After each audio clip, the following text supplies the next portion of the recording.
Wendy Starland is not only my friend, but she's just an all around inspiring woman.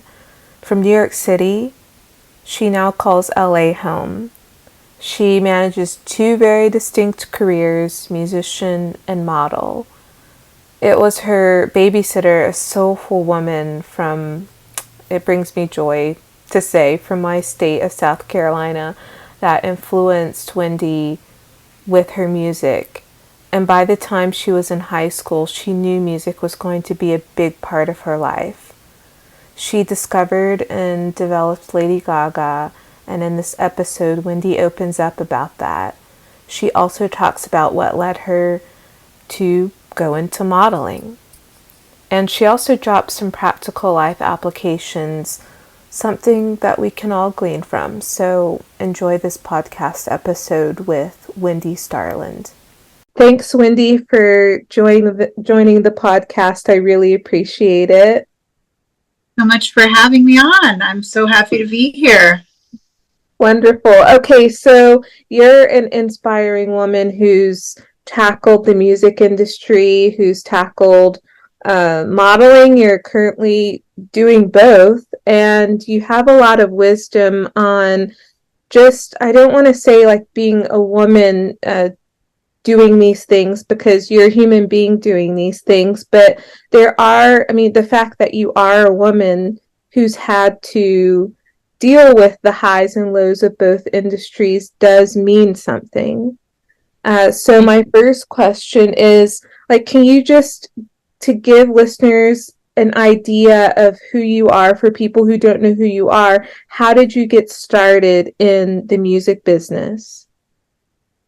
Well, I got started, I've been singing as long as I could speak. I was raised by my babysitter, was a huge influence on me, and brought me home from the hospital. And she was a big gospel singer from down south and taught me how to sing, as you know, before I even could speak the English language. So I've been singing my whole life. And then there was and I started composing songs at the age of 7, and started to develop my skill set. But I really, once I got to a certain place as a teenager, I'd been doing it my whole life, and I'd gone to a Maceo Parker show. Maceo Parker played with James Brown. He was the lead saxophone player, and I went to one of his concerts, and he pulled me up on stage. I started singing, and he ended up sending his entire band off of the stage, and I ended up scatting on his stage for 20 minutes, just an improvised song, and it was written up in all the newspapers the next day. And at the end, after I was singing, he said to me, you know, the bass player had taken a string off of his bass guitar and coiled it up into a little ring and got down on one knee as if he was proposing, and said, Wendy, you have a gift from God. If you do not devote the rest of your life to using this gift, you will rob the rest of us of something so special. And it was in that moment that I really devoted my life to singing and making music, and have been doing it ever since. Do you still have that ring? Of course, made out of the bass string. Yes, I absolutely do. When you were singing with your babysitter growing up, did you know that you would have a career in music, or was it that night that you realized you wanted to have a career in music? I did not realize it with my babysitter growing up. I knew that I loved it, and it was a wonderful creative outlet for me. However, after that night, I really pursued it, with Maceo Parker. I really pursued it professionally and got a band together. And because it was written up in the newspapers, all of the clubs in the area in New York were automatically hiring me, because There were great reviews, and so many people had heard it, and it was a packed house. So it was really very exciting. I can imagine. And so from that point, um, what was your journey like? You just were playing in shows or in bars and restaurants? Yeah. Yeah, from that point on, I decided to put a band together, create a body of original music, and I was still a teenager, so I was not even of age yet to be able to play in these places. And then I did attend Cornell University, where I would perform in all of the bars and clubs and fraternities and sororities in campus, which was also a great revenue generator for me at the time as a student. And when I moved back to New York, I pursued it, but I started to get a lot of opportunities from various record producers who wanted to work with me and collaborate with me on spec. So that means for free up front. And basically it was wonderful because, one of the first producers I worked with was the producer of the Rolling Stones, Gary Lyon, the Rolling Stones and Aerosmith, and lots of humongous acts. And it was really exciting. And then as I got into the studio and learned more about the craft of production, I decided to save up to buy my own equipment and taught myself how to produce music, because I started getting very strong opinions about what sounded good in the studio and what sounded like crap. Wow. When you were at Cornell, did you major in music? I did not. I majored in fine art and painting and sculpture, and which I also pursued throughout my career. But that is mainly in the beginning. I did that alongside music, but at some point, music really took the forefront of my time and attention, and so I focused primarily on that instead.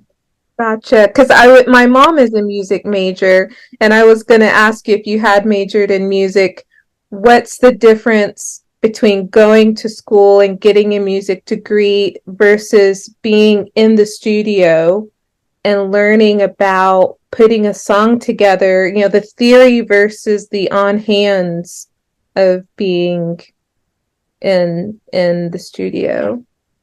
I would say that being in the studio, like you said, it's very hands-on, and so it applies more to the music business instead of music as a subject matter.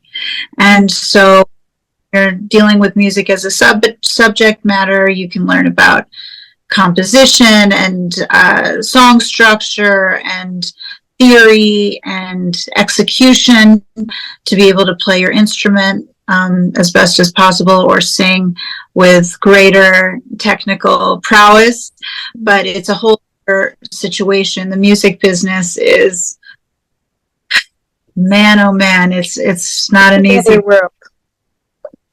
It's a whole other world. And you've got to be great at your craft, and you have to know how to create songs and produce songs that are commercially viable and fit within the radio format song structure, and be pretty much a huge, you've got to be your own best asset because you have to have the marketing down. The music is just, people almost take it for granted because anyone who actually gets a record deal is talented. It's like going to the Olympics. Everyone who's there is talented, whether or not they come in first place or third place or they don't get a. Well, it doesn't matter. They're so talented, and finding that balance of, okay, well, how am I going to market myself in order to get the attention of the record label? Now, social media and the numbers of followers you have and the level of engagement you have, and all of these things are big barometers for the record labels to judge you and judge the level of music and how well it's going to fare in the marketplace. So it's a very intense process for an artist who just wants to create the music, and they are burdened with all of these other things that they absolutely have to learn the skill set in order to make it in the business. I see. I remember when I saw you in LA and I asked you what's worse, the music film or Model. industry. Yeah. And you said the music industry is the worst. And I've heard that before. And how have you been able to stay in the music business without being cynical or jaded or yeah, negative about it? I would say the main thing I do is I really focus on how much I love my craft and how passionate I am about it. And basically, music is speaking your truth. It's setting your diary to music. And unlike the film industry or acting, for example, or fashion even, I mean, it's not people dressing you up and telling you what to say and what to do and how to look. It's really you putting your own vision out into the world, and it's the most authentic voice, and connecting with people because they can relate to your story and they can relate to what you're singing about, and the way the music makes them feel. And it's such a collaborative experience. You know, here you are singing to a club or a stadium full of people sometimes, and everybody's chanting back the chorus you wrote in your bedroom by yourself while you were going through some very deep experience. It's quite profound, and so you kind of put up with all of the shenanigans that you deal with in the music industry of predators and people trying to take from you or threaten you or whatever it's going to be, because your love of expression and the art form is that deep. Yeah, I can imagine. So I'm sure you've been asked this hundreds of times, but how did you develop Lady Gaga? Well, I discovered her when she was working at Famous Music Publishing for Irwin Robinson, who was the CEO, and she was his secretary or assistant. And I didn't even know she was a singer at first. So when I met him, I was shopping. A publishing deal, for those who don't know what that is a record deal. It's equivalent of a record deal for a songwriter. So they basically buy up the rights to your music and then gain it back through publishing royalties. Mm-hmm. And so I have about 2,000 recorded songs. Wow. A really long time, and so they were interested in signing me to a deal. And every time I passed by this wonderful girl, Stephanie Germanata's desk, she was very friendly and nice, and was playing my music out of her speakers on her MySpace because MySpace was really big at the time. And fast forward, I ended up signing with BMG instead, but fast forward a few months later, or a few weeks, she was opening, we were both performing on the same bill. And she came up to me during soundcheck and was like, "Wendy, I don't know if you remember me. I'm Stephanie, and you know, I would really love it if you could come to my show tonight because we're playing on the same bill, and I said, great, I'd be absolutely happy to. And at the time, I had come back from Europe, and I was honored by the Songwriters Hall of Fame, and I was an in-house songwriter working with a multi-platinum producer, where we were working together on a regular basis and writing and producing up songs. And we've been developing a bunch of songs that could be used on this artist that I was discover. And it was a girl under the age of 25 who could be the female equivalent to the lead singer of the Strokes, somebody who's edgy and bold, who you can't take your eyes off of. And so when I saw Stephanie Germanotta, at that point, now Lady Gaga, perform that night, I went up to her afterwards and said, "You are phenomenal." And to be honest, I said, "You've got huge balls." You know, she had such a bold performance. You know, it was as if she was singing to a stadium full of 30,000 people when there were maybe 300 people in the room. And so really phenomenal to watch. However, the elements around her were not up to her level. So I said, "How attached are you to this band?" And she said, "Well, my boyfriend's in the band." And I said, "Okay, well, exactly. How attached are you to this band?" And she said, "Why do you ask?" I said, "Because I've been working with a multi-platinum producer on a bunch of material and searching for an artist. I've been to over 50 or 60 shows searching for this specific kind of artist, and I think you could be the one, but we would be changing everything. And, you know, the material that you're using, the look, the name, you know, it would be different." And she said, "Whatever it takes." And her work ethic was unbelievable.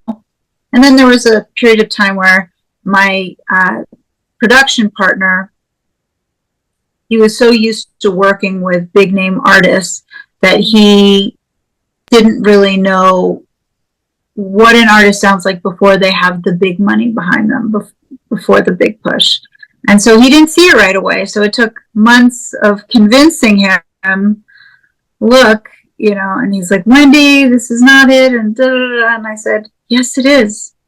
And you really understand that you're going to miss out on a big opportunity if you don't hop on board with this. And finally, he saw the light, and we, you know, developed the album and Lady Gaga, and came up with her name because basically at the time all of the artists were sort of pretty imperfect. So Nora, the biggest artist at the time, I think she sold over 25 million records, maybe even more than that. And one of the biggest selling artists of all time. And then there was, Beyonce had her all-female band, and it was just very safe and pretty. And Jessica Simpson was in her Daisy Dukes. So it was pretty imperfect. And, you know, let's go in the opposite direction. Let's do something bold. And so I said, "Okay, well, who is the kind of group who has this type of bold expression?" Well, a lot of the, you know, gay community and love this sort of bold type of expression. Okay, well, how does the gay community dress, and what are some of the influences?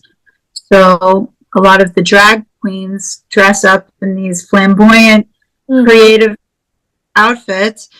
Okay, great. Who is one of sort of the icons of the gay community? Freddie Mercury of the band Queen. Okay, well, what is one of their famous songs, Radio Gaga. Okay, I'm going to steal the Gaga, but it's not a radio, it's a lady. So Lady Gaga. Wow. Here's so Wow. it was a lot of problem solving, and it really, we were definitely filling the niche in the marketplace because there was a void. There was a void there, and I think if you kind of follow the leader of where everybody else is going, you're going to miss the mark completely because it takes 8 months for a song to, from the time it's signed to come out into the marketplace, and by that time the trend has shifted. So Yeah. you know, look at what's happening. And in my opinion, I'm just one opinion, but you don't follow the trend. You create your own trend and then connect with the 2 or 3 people in the music industry who actually have signing power, who actually and are bold enough to take, chances on something new. Yeah, and it really takes a lot of forward thinking and strategy on top of having some music talent to develop an artist. I It's never a it, thought about the forward thinking. it's the equivalent of being or synonymous with being a director to a movie. You Mm, have to the entire thing in its entirety, and then gather a team of people around you who are going to help you to execute upon it. yeah. Except it's fewer people uh, in the music business than it is the movie business. Yes. Wow. Is that something you had to learn as you went in the business? Is Taught that.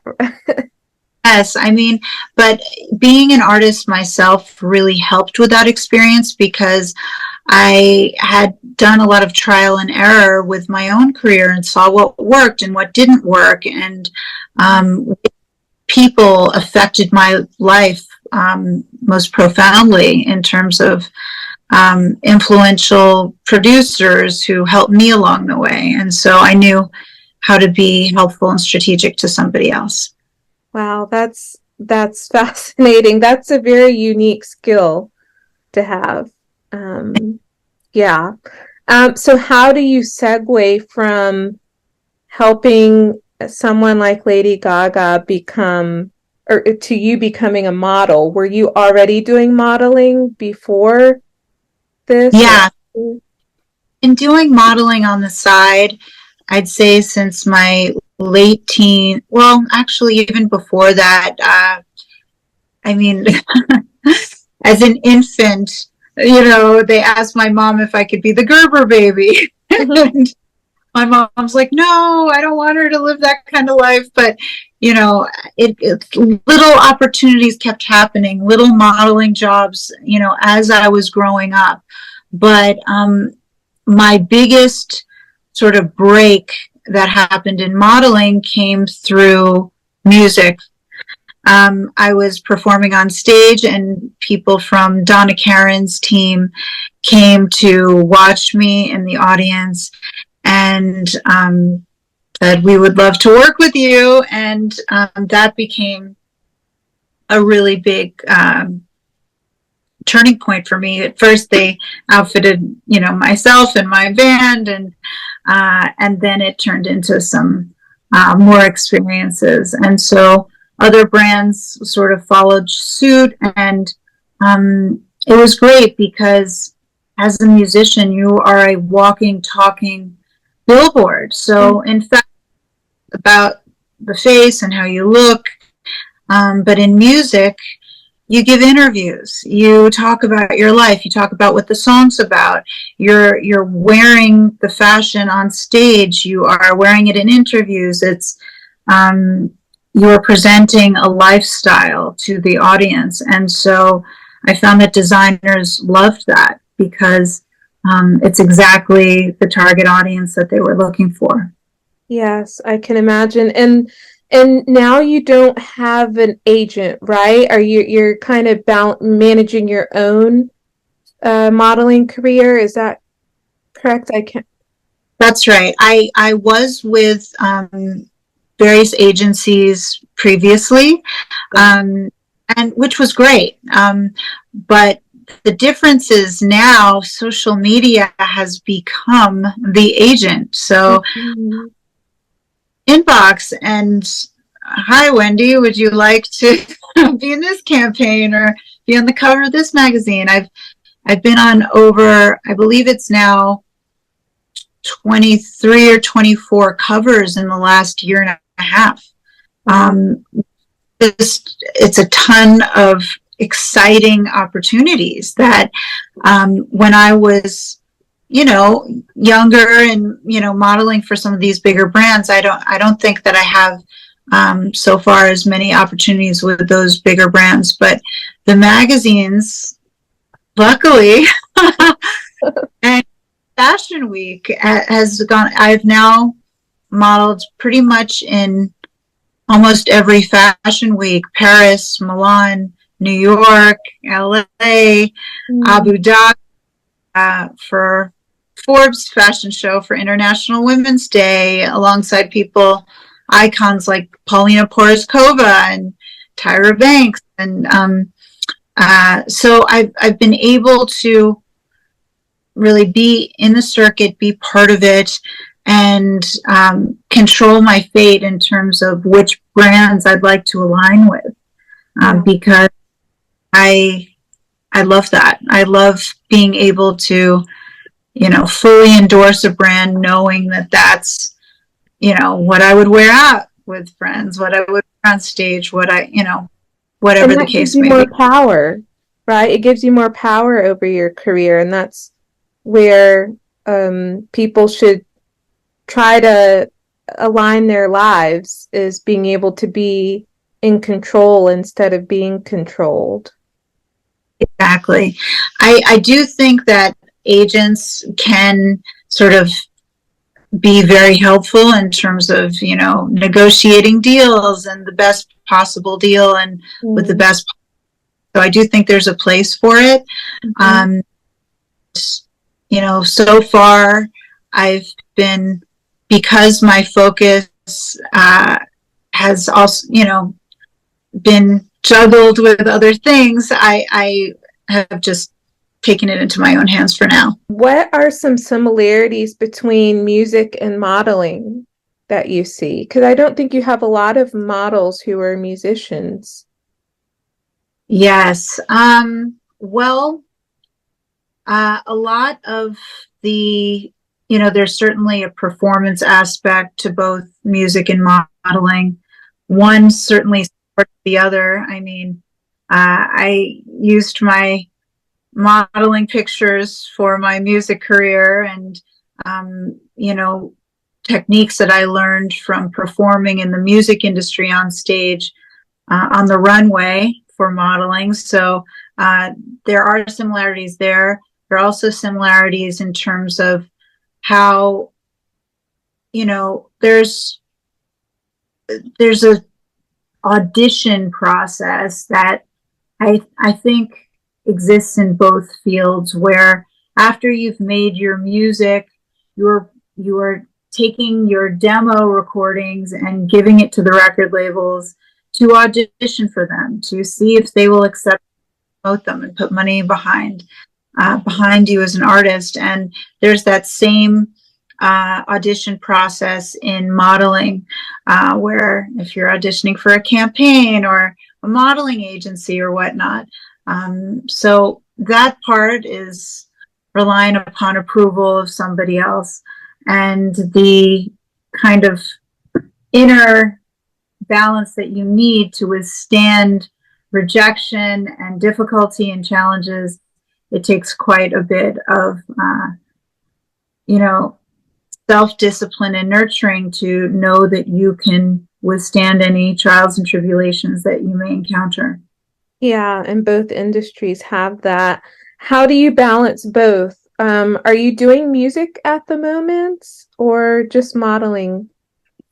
I'm doing music at the moment. Right now, I am developing an artist. Okay. Um, a 17-year-old artist out of Florida named Grippa, Okay. and just co-produced a song, co-wrote and co-produced with her and Isaac Hassan, who is well known for huge acts like Selena Gomez and Meghan Trainor and lots of different people. And he's a pleasure to co-produce with. And she is really an amazing talent. We've completed one song, so we'll see how that goes. It's new, but we're really enjoying the process. Yes, and you had the TV show on AXS, which was really cool. So, did you enjoy that process of doing a show?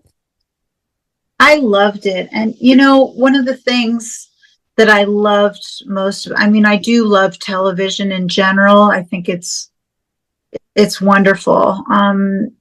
And to me, I think there are a lot of similarities between TV industry and the music industry, in terms of recording something and then releasing in front of an audience, especially our TV show, which was performing in front of a live audience.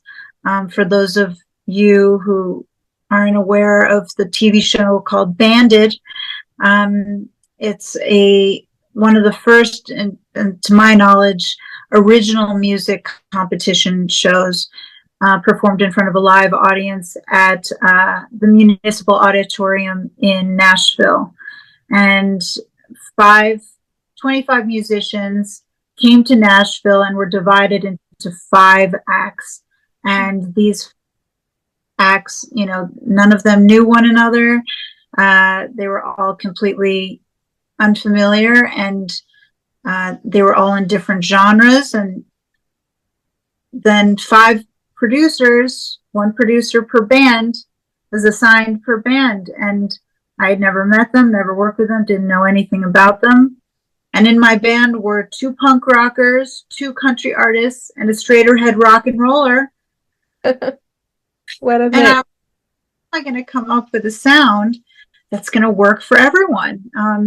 It was really overwhelming because obviously they have to believe in it and get behind it in order to work together. And so we wrote, my job was to write and produce songs with them and for them. And then they would compete with those original songs against the other bands each week for Song of the Night. And luckily, my band, who named themselves after me, Starland, won. That's really great. And I remember you saying that the difference between Bandit and American Idol is that you all were writing songs, whereas on American Idol they're singing already created songs. Exactly. When a hit, it's basically professional karaoke. I mean, you know what's happening there, and the audience already knows what's happening there. It's a whole different story to write something from scratch with these people that has to work with their tone of voice and their ethic and everything. So it's really important to create something original and effective. Yeah, I can imagine. Okay, so a couple of last questions. To be in the entertainment industry, whether it's film or music or in the fashion world, what's the mindset that you have to have? Never quit attitude. I mean, you absolutely have to have an unwavering belief in yourself and your ability. If I didn't believe that music was my greatest gift to devote to the world, there's no way that I would have the strength to withstand all of the opposition that in a way as an artist or even a record producer. It's a ton of you got to be ready for battle. Yeah. So you have to really believe in yourself and know that this is your calling, and go after it with every cell in your, every fiber in your being, because otherwise there's going to be someone ready to take your place in Yeah. a heartbeat. And I think piggybacking off of when you said be ready for battle, you have to have thick skin.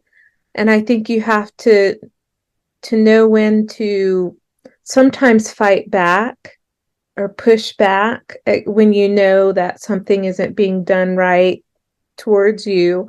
Um, and that's what gives you a thick skin as you go through life and go through situations. I've found these 35 years so far in life that you have to know when to speak up and fight back as well, which isn't an easy thing to do when you're in the middle of something. But It's difficult. You know, you have to defend yourself and protect yourself and learn all of the techniques to do that. And that does not come easily, specifically to musicians who more times than not wear their hearts on their sleeves. That's what makes them great musicians, that level of authenticity. So when it's tied up with all of this kind of, oh, I got to defend myself, oh, I got to, you know, it's that's a difficult process for most musicians, but it's a very necessary one. yeah, for sure.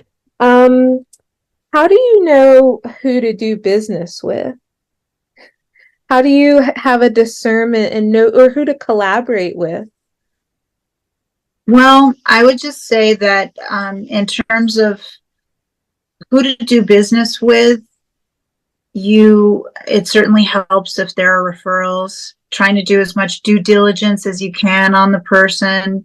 If you know somebody who knows someone who knows the person, it helps to be able to verify that the person is legitimate and is what they say they are. But ultimately, it is a bit of a leap of faith, and that's what contracts are for, is to make sure people are accountable, or to be held accountable to their word. In terms of who to collaborate with creatively, it's really, I feel like, just like in fashion or design, there's a level of taste that you develop over time to know the degree of difficulty. Mm-hmm. So, for example, it's one thing to be a great talent who's well marketed, but the degree of difficulty is not very hard. It's another thing to be like a diva, like an Aretha Franklin or Whitney Houston, or one of these sensational voices where the degree of difficulty to sing that song the way it's being executed is really difficult. And so being able to distinguish, okay, what can work in the marketplace with the degree of difficulty, I mean, that has a lot to do with the artists that I choose to work with. I want to know that they don't just have one good night and they can execute it well one night. They need to execute it pretty much over 200 days every year, maybe 250, something like that, where they're, and when their voice is worn out and they've gotten no sleep and their radio interview is at 5:30 a.m. and their meet and greet was later that day, had to nap for an hour and then go and sing it when their voice is all exhausted, that they can still knock it out of the park and execute it with vigor. Yeah, yeah. Why is it that a lot of I've noticed with musicians at the beginning of their career, they're putting out a lot of albums, I don't know, in the first 10 years and touring. And then when they're 20, 30 years into being an artist, they're not putting out albums anymore. And if they're touring, they're singing the oldies, like they're not, or it seems they're not creating new albums anymore. Is that how the music industry works? That you I just think audience love the hits, yeah. and are created at the beginning of your career. There a, a creative peak. I don't know. My boyfriend is Chris Voss, and he told me that there's a creative peak. I think around the age of before the age of 25, between something 18 and 25, something along those lines. And the level of original ideas and the volume is increased significantly. So I think it has something to do with that. And then the audience wants to hear what's familiar. You know, Paul McCartney, who's been around for quite some time, he could release a new song, but it's never going to be as big as what he did with the Beatles, because that was those are the hits that everybody wants to hear. So that has to do a lot with the demand. I think a lot of artists would love to keep putting out brand new stuff. I just don't know that financially how much the record labels love love it, because they want they rather than reissue the old hits with new versions of the old hits, remastered. And yeah, that's exactly. Okay. My last question, what would you tell your teenage self when you received that ring? What advice would you give yourself? That's a great question. I would tell myself, understand that what is about to come at you, that you've got to basically hold tight. You've got to really hold tight to your values, your way of thinking, your talent, your passion, the reason behind why you're doing this. And you've got to hold on to your why and your sense of purpose throughout all of this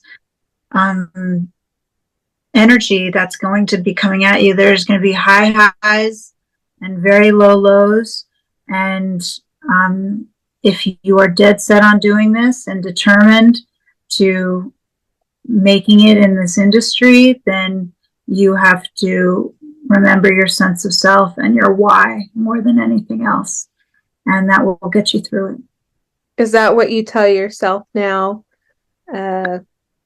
For the advice as you, go through life. Yeah. Every day.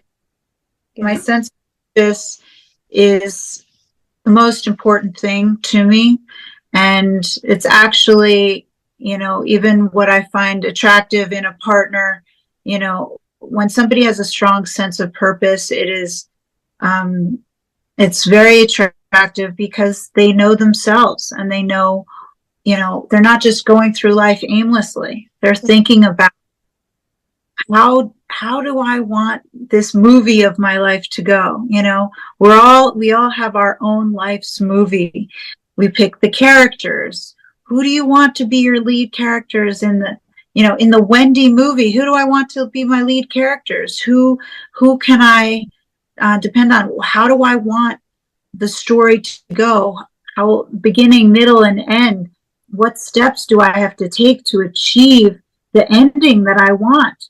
And I've got to check along the way and make sure that my path is leading towards that ending. And so having a sense of purpose and surrounding myself with other people who have that same sense of life's purpose is crucial in achieving that for me. Yeah, for sure. Well, Wendy, you're so inspiring. You're just really inspiring, and you carry yourself with so much confidence, but so much humility at the same time. So it's an honor to know you. Honored to know you too, Allie. Thank you so much for having me on. I'm so grateful to be here. Yes, thank you. I hope that you enjoyed this podcast episode and that you have found a soulful connection to the conversation. God bless you, and until the next episode, go bless somebody else.